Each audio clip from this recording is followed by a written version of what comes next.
Hey, it's Zave. With the success of Genshin Impact way back in 2020, gacha games have become quite popular, even among regular people. But you know how it gets when something gets popular. You get a bunch of people trying to come in and lazily replicate the success, and we end up with a whole bunch of slop. So nowadays, it can be hard trying to figure out which games are worth your time and which aren't. With that being said, here are 3-ish upcoming gacha games that I believe are going to be bangers. Starting with Anata, or Ananta, I hate pronouncing things.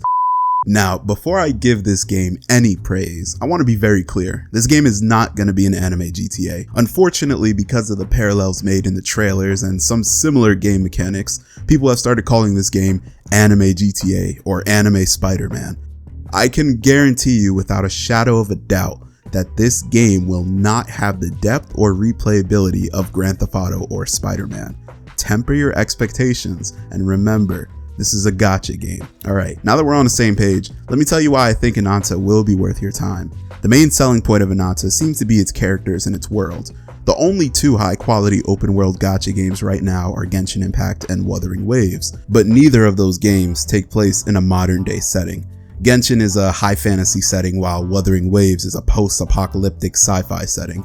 Anata is fixing to fill that void of a modern day open world gacha, but there are some interesting selling points the devs made sure to highlight. As mentioned earlier, there are some mechanics akin to GTA here, mainly the ability to traverse the world using vehicles like cars, trucks, and bikes. The ability to interact with the world is another point that the devs wanted to highlight. Apparently, players will have the ability to enter many of the different buildings in the city and actually do stuff like purchase goods, play minigames, and more. The swinging was also a huge surprise too. We'll be able to swing from building to building just like Spider-Man, complete with web zipping and wall running. The final selling point though was the characters. This game seems to be like it'll be a heavily character focused game, meaning the overarching narrative probably won't be anything amazing, but the character writing and interactions will make up for it. You may have noticed I have not said a single thing about the combat, and that's because we don't know anything about it, and that's my only worry with this game. Even if everything else being advertised ends up being true, if the combat of the game is not well executed, I don't know how long this game will last, at least for me personally. But the animation looks high quality, and the exploration that we've seen seems to be well done. And we have seen maybe a half a second of combat, and it just looks like gacha combat. Like there's nothing special about it. It's still way too early to tell, but I can say one thing for sure: the quality of the game is there, and I believe that this one is going to be something special if they're able to keep the promises they made. Just to be clear, there are two big things I want from Anata. Number one, I want the world to have depth. I don't care how big the world is if it's shallow and there's nothing to do. I'd rather have a small condensed city with a ton of enemies, quested interactables, rather than a huge wide open sprawling city that has nothing going on. Number two is well done combat. The combat doesn't need to be revolutionary. They don't have to reinvent the wheel or anything. It just has to feel good and have a good degree of challenge. That's all. Maybe a unique mechanic or two. That's pretty much all I want from Anata. As long as the characters are well done, combat's good, and the world has depth to it, I think it'll be a hit. Let's move on. Silver Palace came out of nowhere. As far as I knew, nobody had any knowledge of this game until a few weeks ago. They just randomly dropped a trailer and some gameplay, and man, the first thing that caught my eye was the overall vibe. They're going with a noir 1950s detective type of vibe mixed in with some fantasy elements, and it's really well executed. The music contains a lot of jazz arrangements, complete with saxophones, drums, and pianos. You can go and get drinks at the bar in town, and it seems like this is a way to accept missions maybe? I don't know, it wasn't 100% clear, but being able to utilize the interior of buildings for different gameplay mechanics would be a really good idea. The streets look grim, and there are enemies hidden among civilians that you have to suss out, which plays into the whole detective angle. But speaking of enemies, let's look at the combat.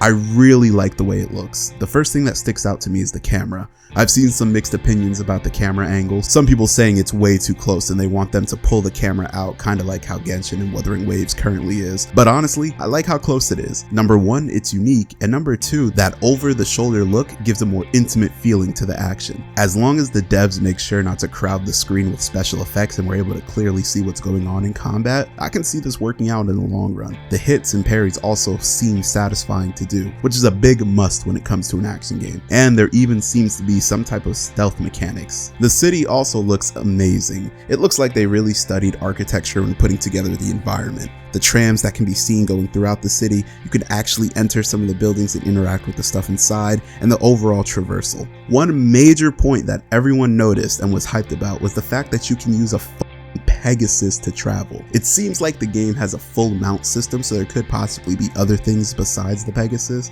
but even then, drifting through the streets and taking to the skies and flying across the rooftops, between Wuthering Waves implementing flying, Inanta with the Spider-Man grappling and swinging, and now Silver Palace with the Pegasus, the traversal options in the gacha space are looking amazing. The game also seems to be taking a more mature and grim tone with the story in the world, which is always appreciated. I personally like a grim setting if it's well executed, so I'm hoping we'll get a fairly well written story with nuanced characters. I'm excited to see where this one goes, although I'm pretty sure this game is like 2 to 3 years out, so you know, just put it on the back burner for now.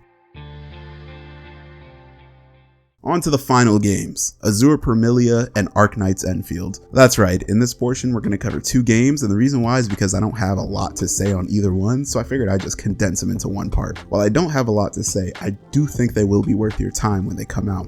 First is Azure Parmelia. This game is going to be occupying that anime style high fantasy open world combat that we're familiar with, but there's a slight twist to it. The game has a pet management system. You can tame animals and monsters, ride them, make them work to produce materials for you, and more.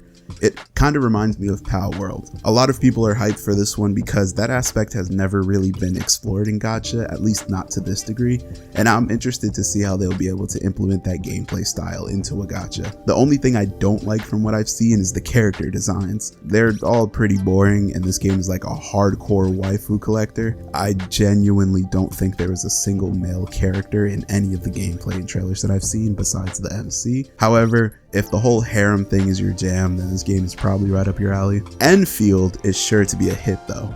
Plenty of content creators have already played the betas and given their extended thoughts on the game, so I'm sure most of you have already heard about it. The thing that excites me most about Enfield is the combat. It's reminiscent of Xenoblade combat. Your entire party is on field at once and you issue commands to them and guide them through battle.